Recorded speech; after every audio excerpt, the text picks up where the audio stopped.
Hello, this is Andrew McDaniel, and this is Edward Thorndike, The Law of Effect by Andrew McDaniel.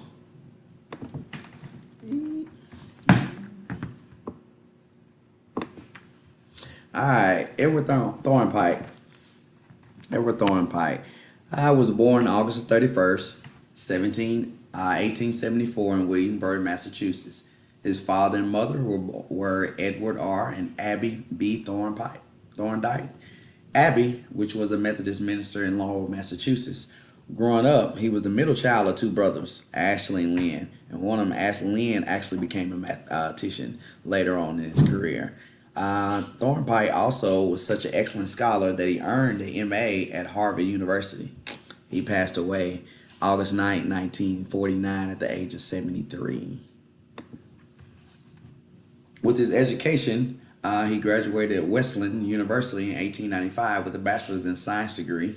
Thorndike then enrolled at Harvard University to study English and French literature. During his first semester, however, he took a psychology course and taught by William James, one of his teachers that he actually was one of his pioneers. He soon decided to switch his studies to concentration to psychology. He later moved on to Columbia University, where he studied under the guidance of psychologist James McKean Cattle, because since he changed one of the reasons why he changed his career paths is because one of the universities, they didn't like that he was actually wanting to do research on children. So he changed his concentration to psychology, and then he got up under one of his wing and guidance, Mr. James McKean Cattle. On August 29, 1900, he married Elizabeth Moulton. They had 4 children together. During this early stage of his career, he purchased a wide tract of land in the Hudson and encouraged other researchers to settle around him. Soon a colony had formed with him as the tribal chief. And to the right of here, you see the Columbia University in the early 1900s. Not too bad. It's something that we don't see these days or anything like that. So, pretty nice university at that age. So, with his career, after earning his PhD from Columbia in 1898, Thorndike briefly took a position as an assistant professor at pedagogy at Case Western Reserve University.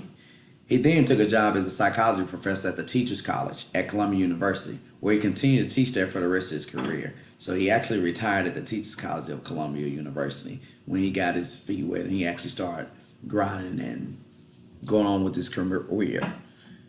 His work in comparative psychology and learning process led to the theory of connectionism and helped lay scientific foundation for educational psychology.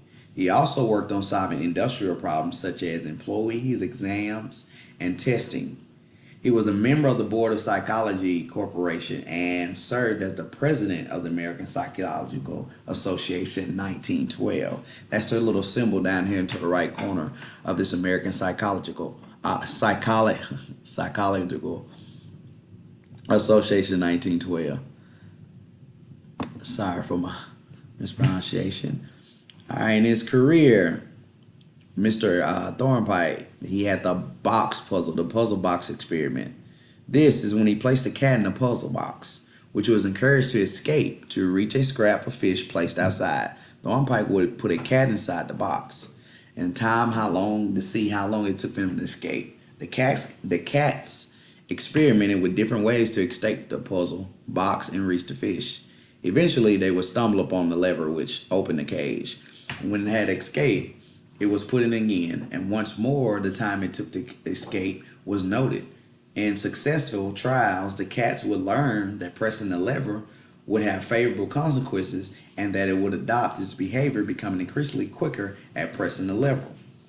Edward put forward a law of effect, which stated that the behavior that is followed by pleasant consequences is likely to be repeated, and any behavior followed by unpleasant consequences is likely to be stopped. Basically what that means is that with anything we do as humans, animals, and everything else, if you do a particular behavior and you have a pleasure consequence or a pleasant consequence or something that goes right in your favor, you'll continue to do that.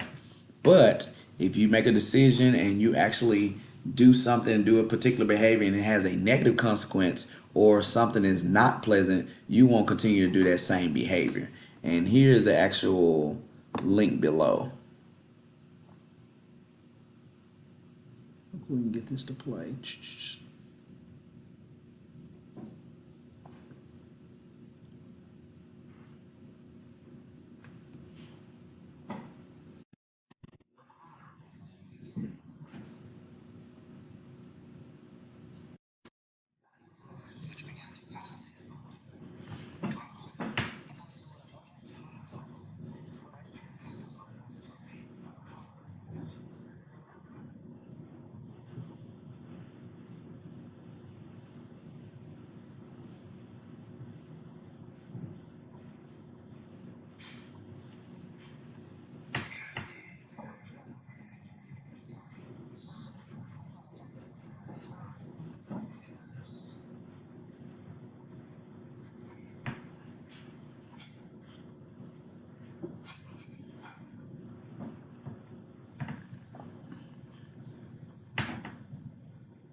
All right, so moving on, who paved the way for him? Well, like I told you earlier, when he went with William James, where he began the studies under William James at Harvard. He wanted to research on learning in children, but the university officials was a fear of negative reaction from the community to use children in researches. So that's when he moved on and he went to go study at Columbia. That's when he was under the wing of James McKean Cattle.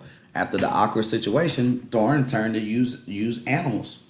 Since he couldn't use children, he started using animals to see what kind of reactions and behaviors that they had. He completed his studies at Harvard, and like I said, this is where he met James, and he remained there under his influence to the end of his career. And Thorndike was a contemporary of John B. Watson and Ivan Pavlik. However, unlike Watson, Thorndike introduced the concept of reinforcement. Thorndike was the first to apply psychological principles to the area of learning. His research led to many theories and laws of learning. His theory of learning, especially the law of effect, is the most often considered to be the greatest achievement. In 1929, Thorndike addressed his early theory of learning and claimed that he has been wrong. After further research, he was forced to denounce his law of exercise completely because he found that the practice alone did not strengthen an association, and at the time alone did not weaken an association. He also got rid of half of the law of effect after finding that the satisfying state of affairs strengthened as association, but punishment is not effective in modifying behavior. So the importance, the major criticism of Thorndike's behaviorist theories may be summarized into 2 points. First, Thorndike approached restricted psychology by limiting behavior solely to the preferable events of stimulus and response elements. In dismissing mental events, Thorndike also ignored the central mediation of stimulus and response and bonds. The second problem with Thorndike's behavior theories concerning this issue was reductionism. In fact, Thorndike mind was reduced to behavior, and behavior in turn was reduced environmental stimuli and observable to responses. And then, as we all know, well, August 19, 1949, on a Monday morning, Thorndike arose as usual time and prepared to go to the store. But just before breakfast, he complained about a pain, and he started from the dining room to the kitchen. And about 8:30 that morning, he just fell to the floor and passed away, according to Campers Tribute. It was in Montrose, New York. So this is my actual presentation for Edward Thorndike, the law of effect, and was a great psychologist and a great educator. And we can learn a lot from him, and we got a lot from him.